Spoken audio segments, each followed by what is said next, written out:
Fala aí galera suave na nave, hoje vou mostrar como tira um hacker lixo. Mas antes se inscreva no meu canal XD.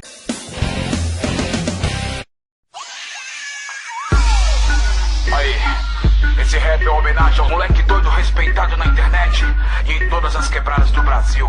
E eu vou falar como é que é a vida desse mano. Se liga só. Criminoso, terrorista virtual, hacker de responsa e vagabundo sempre paga um pau. É problema quando entra pra dentro do esquema, articula o bot, toma de assalto a sua senha. Toma cuidado, então abre o olho, vacilão. Terror e pânico, pesadelo dos ladrão. Respeitado na web, cada vez se consagrando. Começou roubando Orkut, agora até conta de banco. Fenomenal, seu talento é sobrenatural. Tem que ter o dom, se não desanda e você passa mal.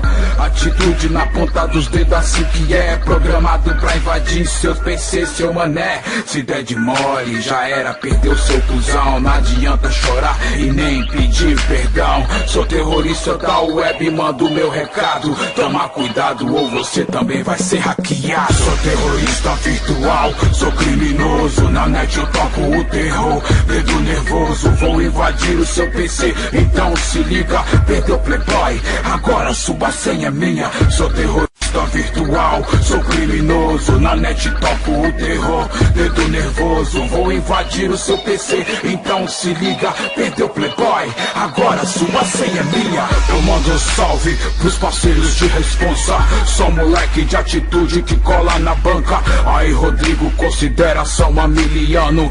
Tamo junto cada vez mais apavorando. Lado a lado, lutando contra o sistema. Se esquivando dos gambéios, par de algemas. Aí polvilho, se liga na situação. Você é truta e merece consideração.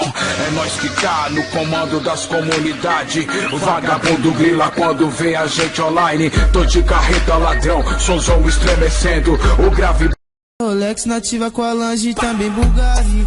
Tem que mandar papo reto, não adianta papo torto. Ando mesmo é gingando e bebendo whisky pra ficar bem louco.